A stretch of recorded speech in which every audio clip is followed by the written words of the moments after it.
안녕하세요. 전혜진입니다. 오늘은 저번 주에 이어서 그 환자평가 사장에 관련된 내용들을 진행을 할 건데, 저번 주에 이제 맨 마지막 시간에는 기록과 관련된 내용들을 이야기를 했었죠. 그래서 환자의 나이, 성별, 인종, 출생지, 물론 우리나라 같은 경우에는 예전에 인종과 관련된 내용도 조금 언급되지 않았지만, 지금 현재 외국인 노동자, 근로자들이 좀 많아지는 상황이라서 인종과 관련된 내용들을 저희도 이제 물어볼 때가 됐다라고 보시면 될 것 같고, 이제 본격적인 진도를 나아가는데요. 이제 조사 관련된 내용들, 여러분들도 아시겠지만, 주호소라는 것은 환자가 여러분들에게 이야기하는 겁니다. 예를 들게 되면, 두통이다. 혹은 복통이다. 이런 식으로 이야기를 하는 것들. 보통이긴 하지만, 찌른 듯이 아프다. 아니면 걸을 때 아프다. 누워있을 때는 괜찮은데 일어설 때 아프다. 이런 것들이 있죠. 그런 것들이 이제 환자가 이야기하는 그 자체를 우리가 주호소, 가장 아프고 가장 지금 문제가 되는 것들이라고 보시면 되겠습니다. 어, 노인분들 같은 경우에나 특히 여러 군데가 아플 수 있거든요. 아시는 것처럼 기저질환이 많을 수도 있기도 해서, 그래서 다리도 아프고 팔도 아프고 여기 머리도 아프고 그렇긴 한데 그 중에서 가장 아픈 곳, 그 중에서 지금 현재 가장 문제가 되는 것이 주호소라고 보시면 될 것 같고요. 물론 환자가 그 주호소를 이야기한다고 하더라도 그게 가장 큰 문제라고 여러분들이 인식을 하시겠지만, 이제 실질적으로 여러분들 문진과 신체 검진을 통했을 때는 주호소와 다른 주된 원인이 발견될 수도 있습니다. 주호소는 말 그대로 환자가 호소하는 내용이지, 그 현재 의학적인 문제가 주호소하고 연결될 가능성이 많긴 하지만 무조건 100% 일치한다라고 볼 수는 없다라고 보시면 될 것 같고요. 그리고 여기 이제 환자가 자유롭게 반응하도록 일반적인 질문으로 시작한다라는 말이 있는데, 아까 전에 말씀드렸던 것처럼 지금 가장 아픈 곳이 어디예요? 이런 식으로 의학용어 쓰지 마시고 그냥 가볍게 말씀을 해주시면 될 것 같고요. 그 다음에 일체적인 문제는 주호소의 주된 의학적 원인일 것이다 라고 이야기를 많이 하고 있지만, 앞서 말씀드렸던 것처럼 환자의 생명을 위협하는 주된 원인, 주 원인하고는 완벽하게 100% 일치할 수는 없습니다. 1차 문제라고 이야기를 했죠. 그렇죠? 환자의 명확하게 이제 문제가 되는 것들은 다른 것들이 있습니다. 신체 검진하고 다 여러 가지 문진을 통해서 확인을 해주셔야 될 것 같다라고 보시면 될 것 같고, 그 다음에 이제 보시면 하는 것들이 현재 병력 같은 것들이 있는데, 우리 일반적으로 오피셜 STS, ASPN이라는 두 문자를 쓰고 있거든요. 그래서 발병의 상황, 그 다음에 유발 요인들, 통증의 질, 부위 방사, 그 다음에 통증의 강도, 시간, 그 다음에 연관된 증상이라든지 아니면 적절한 음성적 소견 같은 것들도 좀 확인을 해주셔야 될 것 같은데요. 이와 관련돼서는 좀 여러 가지 이야기들을 해줘야 될 것 같은데요. 뒤쪽에 보시게 되면 여기 하나하나씩 이야기를 해주고 있을 거예요. 그래서 온셋부터 보시게 되면 갑자기 혹은 점진적으로 발생했는가, 이게 점점 좀 아파지는 상황이라든지 아니면 그냥 가만히 있는데 갑자기 이제 심장이 아프다거나 갑자기 보통이 생긴다거나 이런 것들이 있었는지 한번 물어볼 필요가 있을 것 같고요. 그래서 이런 것들, 가장 중요한 것들 중에 하나죠. 이제 그 샘플에서는 이벤트가 될 수도 있을 것 같아요. 우리 변형 조사를 할 때 샘플이라는 두 문자를 쓰기도 하는데, 그때 맨 마지막에 이자가 이벤트이기도 한데 그게 이제 여기하고 관련이 되어져 있습니다. 지금 당장 아팠을 때 어떤 행동을 했는데 아팠던가, 내과에서는요. 이제 외상 같은 경우에는 어떤 상황에서 사고가 발생했는가, 이런 것들이 되겠죠. 그죠? 그래서 추가적으로 보실 만한 내용 것들은 이런 겁니다. 외상의 경우 내과적 문제가 사고의 원인이 아니었는지 한번 더 확인해 볼 필요가 있는데요. 예시로 이제 보실 만한 것들은 환자가 심근경색으로 인해서 교통사고가 발생할 수 있다는 것들, 아니면 갑작스럽게 어지러워서 계단에 이제 굴른다거나 이런 것들이 될 수가 있을 것 같습니다. 그러면 그때 이제 아까 얘기했던 이 주호소 관련 것들, 내가 넘어졌다, 계단에서 넘어졌다는 식으로 신고가 들어왔는데, 그리고 환자가 발목이 너무 아프다 이야기를 하는데 실질적인 문제는 뭐였어요? 의학적인 문제는 머리에 그 어지러움증이었잖아요. 그게 이제 단순한 어지러움증일 수도 있겠지만 다른 두 개 내에 커다란 문제가 발생하고 있는 상황일 수도 있는 거죠. 그래서 이런 것도 한번 확인해 볼 필요가 있겠다. 그 다음에 유발 요인, 완화 요인은 이제 보실 건데 무엇이 증상을 유발 혹은 완화시켰는가. 이게 대표적인 것이 협심증일 것 같아요. 이제 운동을 할 때 가슴이 아프다. 혹은 잠깐 쉬었을 때 운동을 이제 하다가 좀 너무 아파가지고 잠깐 쉬었더니 뭐 한 3분 만에 좀 통증이 가라앉더라. 뭐 이런 식으로 이제 볼 수가 있는 것들이 될 것 같고요. 그리고 자세 같은 것들도 이제 요인이나 완화 요인이나 혹은 유발 요인이 될 수도 있는데요. 요것도 이제 보통 환자가 조금 여기에 해당이 될 수 있는데, 우리가 복압을 낮춰주는 것만으로도 환자의 복통은, 완화될 수 있거든요. 그래서, 일반적으로 배가 아프게 되는 게 고개를 숙이게 되죠. 그죠? 이렇게 똑바로 서 있으면, 이 복직근의 압력으로 그 긴장으로 인해서 이제 복압이 높아지는 상황이다 보니까 이런 근육의 긴장도를 좀 떨어뜨리기 위해서 이제 이렇게 그 무릎을 끌어안거나 혹은 상체를 숙이는 이런 것들을 해줄 수도 있을 것 같고요. 그 다음에 이제 너무 아파서 약을 먹었다.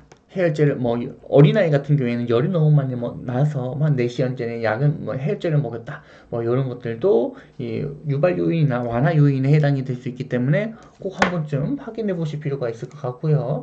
그다음 통증의 질인데 통증이나 불편을 어떻게 인지하는가? 그러니까 뭐 날카롭게 찌르는 듯한 느낌이다. 혹은 아니면 이제 묵직하게 무언가 계속 압박하고 있는 느낌이다. 이런 것들이 될 것 같습니다.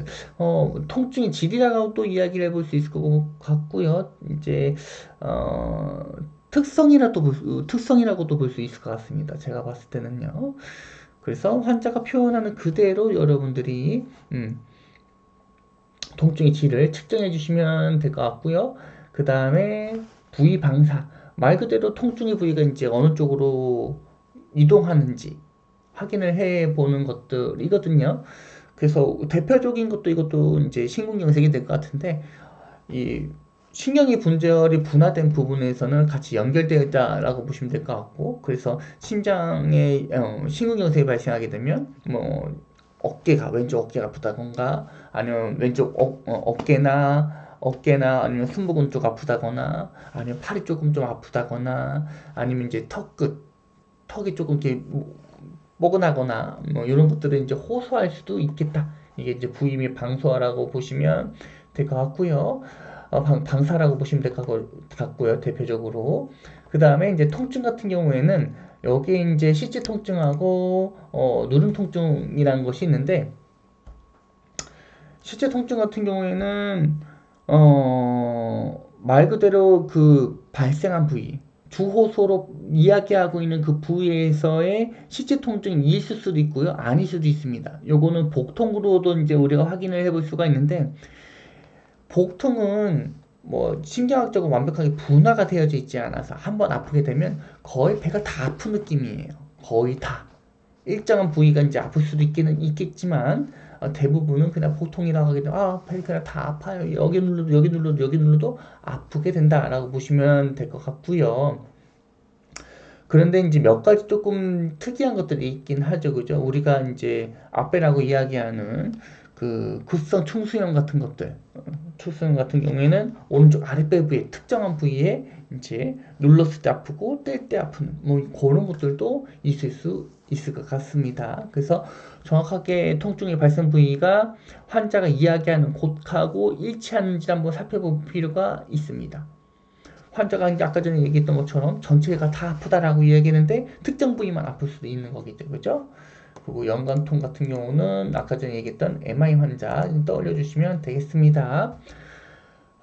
통증의 강도 같은 경우에는 환자에게 점수를 물어보는 경우가 많은데요. 우리는 거의 대부분 시점 만점으로 이제 시점 체계를 쓰게 됩니다. 시점 만점은 지금 어느 정도 아픈 것 같아요. 그 뭐 8점, 7점, 0점, 1점 이런 식으로 나올 것 같은데, 이 통증 강도는 환자가 이것도 약간 주호소 같은 느낌인 거죠. 환자마다 통증을 느끼는 민감도가 다르기 때문에 어떤 경우에는 동일한 통증의 강도라고 하더라도 8점을 느낄 수도 있고 어떤 분들은 그냥 5점이나 6점 정도로 좀 낮아질 수도 있습니다. 그래서 이 점수 체계에 관련돼서는 여러분들이 이 완벽하게 객관적이다라고 볼 수는 없기 때문에 요걸 그냥 사실 그대로 적긴 하겠지만 기록하고 판단을 내리시겠지만 이 환자의 통증의 민감도가 조금씩 다를 수 있다라는 점. 그래서 환자의 통증이 뭐 한 4점밖에 안 되는 것 같은데 이렇게 했다고 해서 환자가 경증이다라고 볼 수는 없는 겁니다. 통증의 강도가 질병의 중증도에 영향을 미치지는 않는다. 이렇게 보시면 될 것 같고 그 다음에 시간 같은 경우에는 언제 증상이 시작되었는지 그 다음에 지속적인지 간헐적인지 그러니까 계속 쉬지 않고 아팠는지 아니면은 아팠다가 안 아팠다 안 아팠다 아팠다가 안 아팠다 이렇게 되는지 한번 확인해 볼 필요가 있을 것 같고요. 그리고 이제 맨 마지막에 보시게 되면 이런 증상이 환자에게 얼마나 오랫동안 영향을 미쳤는가. 그러니까 이런 통증이 환자가 뭐 복통이라고 하게 되면 요것 때문에 얼마큼 뭐 식사를 못 했는지 아니면 복통 때문에 뭐 다른 업무를 못 봤는지 아니면 배가 아픈 것 때문에 혹시나 몰라가지고 밥을 안 먹었다든지 뭐 이런 것들 물어볼 필요가 있을 것 같고요. 관련된 증상은 주어서 관련된 다른 증상들 볼 수가 있을 것 같기는 한데, 뭐, 앞서 얘기했던 복통을 다시 이어서 설명해 드리자면, 배가 너무 아파가지고, 이제, 아까 전에 안 먹었다라고 이야기를 했었죠, 그죠? 너무 안 먹다 보니까, 일반적으로 이제 기운이 없어진다거나, 이런 것들, 일어날 수 있죠. 뭐, 위크니스라고 이야기를, 이제, 쇠약, 뭐, 하는, 이런 증상도 발생할 수가 있을 것 같고요.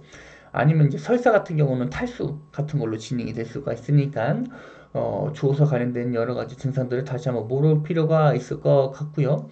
연관된 증상이 아예 없는지 한번 확인해 볼 필요가 있을 겁니다. 그러니까 아까 전에 얘기했던 이제 설사를 많이 했는데 탈수는 없다. 이런 식으로도 확인을 해 볼 필요는 있을 것 같습니다.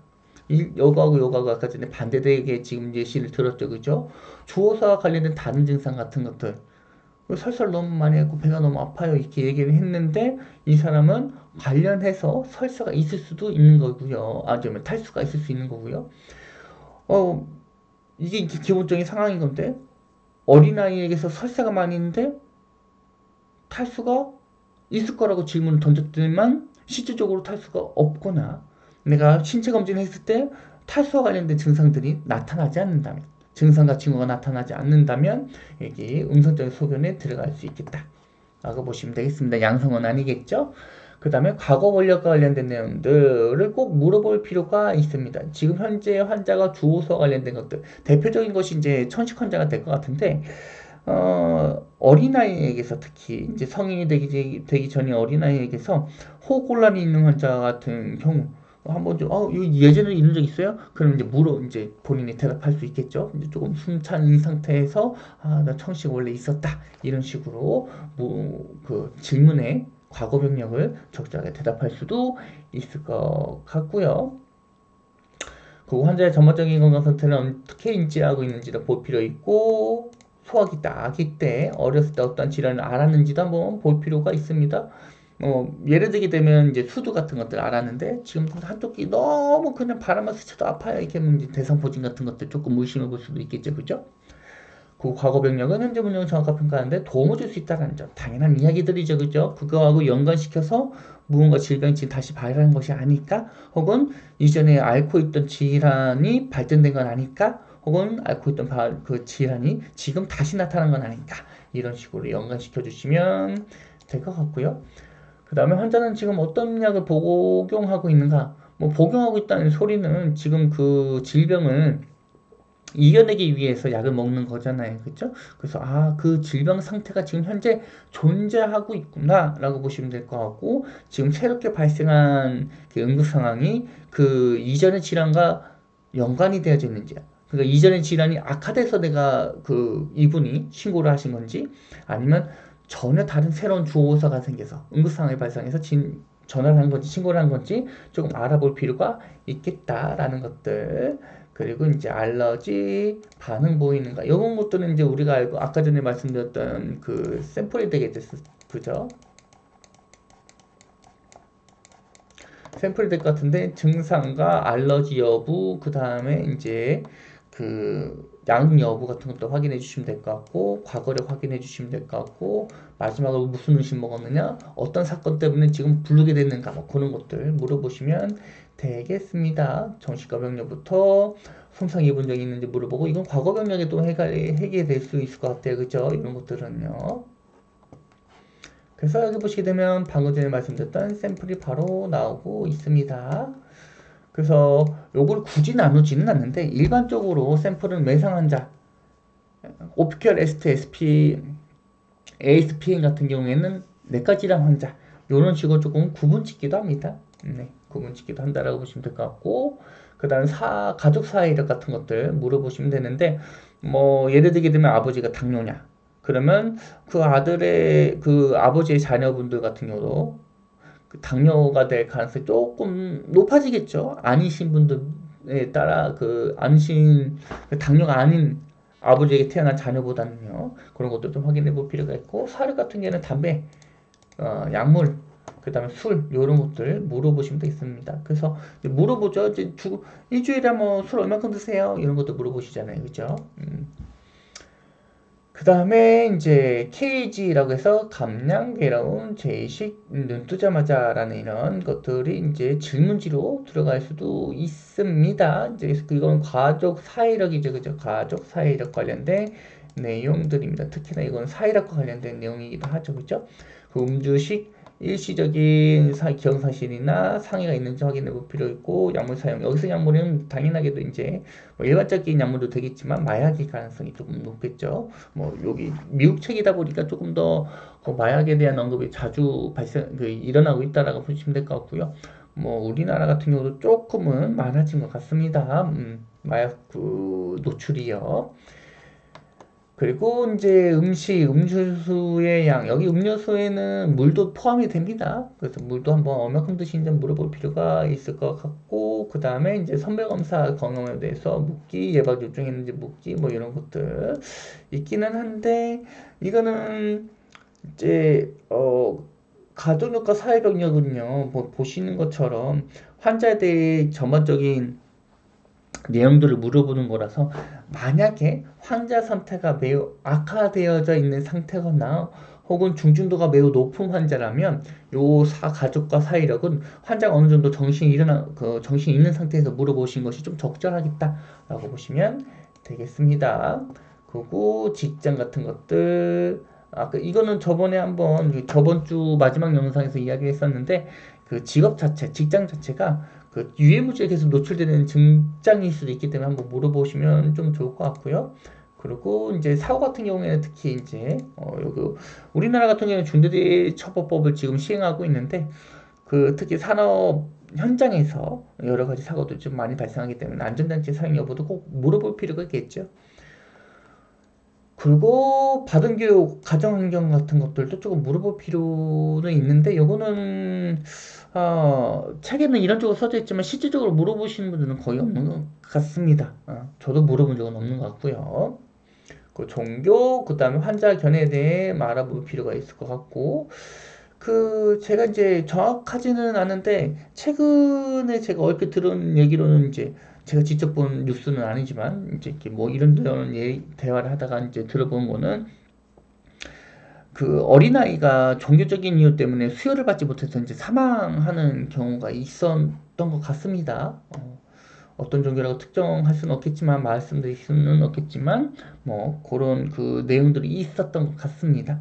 그래서 종교도 때에 따라서는 조금 처치하는 데 있어서 문제가 될 수도 있겠다. 이점이 될 수도 있겠지만 문제가 될 수도 있겠다라고 보시면 될 것 같고요. 그 다음에 계통별 조사라는 것이 있는데, 계통별 조사에는 그러니까 말 그대로 연결되어져 있는 하나의 그 기능적 영역을 담당하고 있는 기관들을 이제 살펴본다라고 보시면 될 것 같고요. 여기에 이제 우리가 아까 전에 얘기했던 것들 필요 오한 발열 식음땅 같은 것들은 이제 열과 관련되어져 있거나 여기 보시는 것처럼 건강 일반적인 건강 상태에 대해서 이제 볼 수가 있는 상황들 피부 머리카락 손톱 머리 눈 귀 코 그리고 목구멍 여기 이제 HENT라고 해서 힌트라고도 이야기를 우리가 많이 하죠 그죠 그래서 이쪽 얼굴 쪽 내과에서는 이제 이 얼굴 쪽을 조금 민감하게 살펴볼 필요가 있다라고 보시면 될 것 같고 가슴과 폐 심장과 혈관 다 연결되어져 있는 계통들이죠. 그러니까 말 그대로 계통이 동일 계통이잖아요. 동일 계통, 위장 계통, 비뇨 계통, 생식기 계통, 근육계, 신경계, 혈액계 뭐 이런 식으로도 이제 여러분들이 물어볼 수는 있겠다라고 보시면 될 것 같고요. 그리고 인사체 근거와 관련된 내용들은 이제 진행할 건데 아까 전에 이제 여러 가지 문진들이라든지 아니면은 그 오피셜 리스트 같은 이런 그 두문자 관련된 그런 그 평가를 통해서 확인된 것들을 실질적으로 환자 몸에 발현이 되었는지 확인을 하는 내용들이라고 보시면 되겠습니다. 병력 확인하고 심층 검진을 시행할 건데 현장 진단이나 추정 진단을 내릴 수 있겠다라고 보시면 될 것 같고 이거는 여기서 말하는 진단은 의학적인 정확한 진단은 아니에요. 의학적인 진단은 누구만 내릴 수 있습니까? 의사만 내릴 수가 있겠죠, 그죠? 그래서 현장 진단이라고 말고 이거 봤을 때 현장에서는 이런 거 같아. 혹은 여기 중에 하나일 것 같아 뭐 이런 식으로 보시면 될 것 같고요. 그리고 여기 보시는 것처럼 관리계획을 개발하고 실행함에 따라서 독자적인 의사결정을 내릴 수 있겠다 라고 보시면 되겠습니다. 내가 판단했을 때 요거다 라고 이제 독자적으로 결론을 내리시면 될 것 같고요. 그렇기 때문에 응급구조사는 이와 관련된 그 실무 지식을 조금 가지고 계시는 것이 좋겠죠. 그래서 여러분들이 조금 어렵지만 해부 생리학을 좀 배운다라고 보시면 될 것 같고 그 다음에 인사적인 근거에서는 여기 추가적으로 보실 것들이 특별한 자료에 초점 많은 특별한 자료에 초점을 맞춘다라고 이야기를 했는데요. 환자의 그 질병과 관련된 자료에 초점을 맞춰주시는 것이 가장 중요할 것 같고요. 그 다음에 평가를 통해 얻은 개념들로 정보를 구성한다. 여러 가지 그 환자의 질환 관련된 내용들, 가족 사회 이력 같은 것들도 확인을 다 하셔가지고 이제 대통령 문제까지 다 확인을 하셔가지고 정보들 좀 구성하시고 그 다음에 신체 검진을 통해서 최종적으로 이러한 정보들을 다 통합했을 때 어떤 결론이 나더라라는 것들입니다. 일부분의 평가만으로 완벽하지가 않기 때문에 여러 가지를 조금 조합해 주시는 것이 좋겠죠. 통합되어져 있는 정보들을 조금 조합해 주시면 될 것 같고요. 그 다음에 현장의 감별 진단을 명확히 내리기 시작한다. 감별 진단이란 말이 있죠. 그죠? 여러 가지 질병들, 그냥 두통이라고 하더라도 여러분들이 아시는 것처럼 여러 가지 질병들을 우리가, 조금, 예측해 볼 수가 있겠잖아요.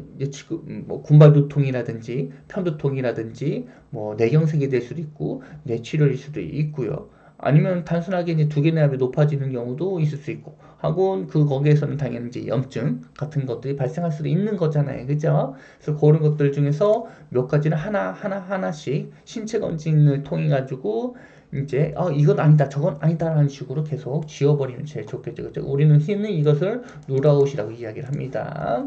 의학적으로 모호한 것을 확인하고 다룬다. 모호한 것들은 제외한 거예요.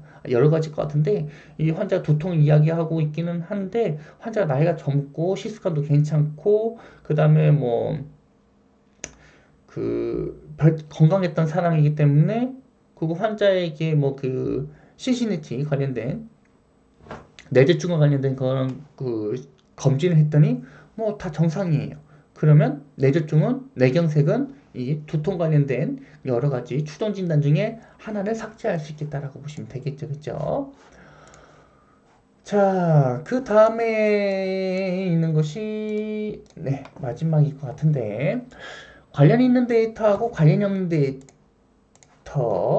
그죠? 관련이 있는 데이터하고 관련이 없는 데이터를 조금 구분해 주시는 것이 좋겠다 라는 이야기들이 있고 그 다음에 이제 패턴이 있다라는 것들이 있는데 유사한 것들이라든지 아니면 반대되는 어, 그 환자의 증상 등을 좀 확인해 볼 필요, 상황이라고 써져 있긴 한데 상황들이나 증상 등을 조금 분석해 보실 필요가 있을 것 같고, 분석하고 비교해 보실 필요가 있을 것 같고, 그 다음에 여러분들이 결정을 내렸다면 요거를 조금 더 논리적이고